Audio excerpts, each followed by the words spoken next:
Judge and jury.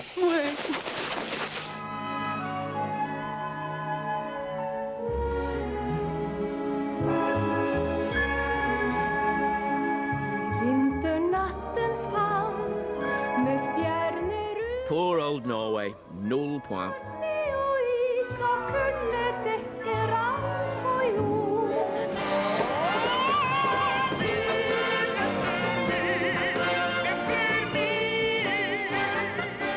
Although, of course, sometimes 0 points seems quite generous.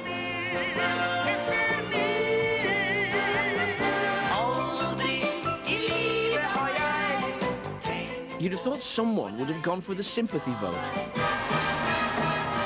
But there were some good times too, and the odd point. Well, 2.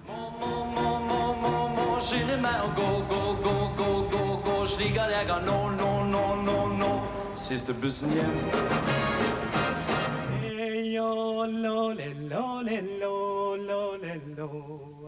Oh dear.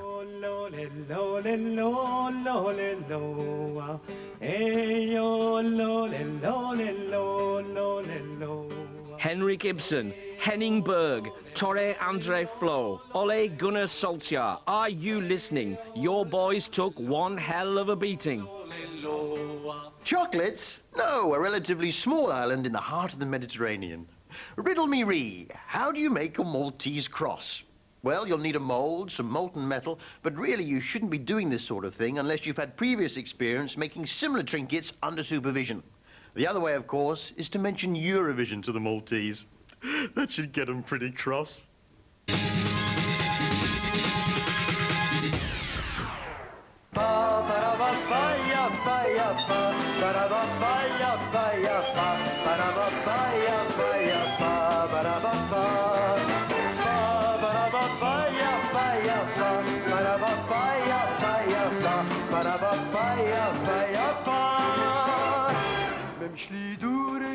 Now, you may ask yourself, what on earth are Malta doing in this programme? That very same thought went through Joe Greck's mind when, in 1971, he became the first Malteser to appear in the sweet jar that is Eurovision. He came last. Another way to make a Maltese cross. They're not exactly at the cutting edge of Europop. They've only taken part 12 times, they've come bottom twice, but you can't argue with the facts. Rules is rules. They've got the points, so here they are. They say our love won't pay the rent before it's earned our money. America had Sonny and Cher. Malta had Helen and Joseph, except they weren't married. I was Cher. You were Cher, I was Sonny, All I was thinking about, do I look nice and all that? Do I look nice now? 50-50. The odds from the judges were even lower, and though they did indeed look lovely, they also finished bottom. We didn't do anything in the contest. We came nowhere, but we did a good show on stage. That 3 minutes was, I think, was a very good performance. We're very happy with it. Oh, yeah. With choreography like this, they couldn't go wrong. It's a very simple song, and I still think it could have gone somewhere. It's always been there in the top sort of 5 songs in Malta. Also up there in the Maltese cheese charts was Helen's younger brother, Renato. Poor boy didn't know what he'd let himself in for. I think the only time I watched it was when my sister took part with Joe. They sang a really nice song. I thought it was a lovely song. I would have thought it would have done better somehow, you know. And that's the only time I really watched it. But he had a trick up his sleeve.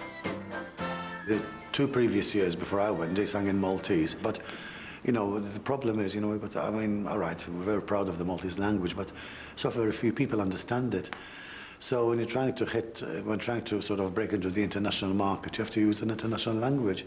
And of course, English first comes to mind, you know. If things shouldn't go right, your stars are not twinkling so bright. Don't cry, for what's the use to be counting your blues? Bad idea. Malta faltered once again. I think I placed 11th or something like that, I can't remember. And we were so proud of the fact that we actually were in the last positions, you know. I came back like a hero, you know. They took the next 15 years off to work on their game plan, but their hard work was in vain. More Maltese mediocrity, until their biggest ever hope entered the scene in 1998.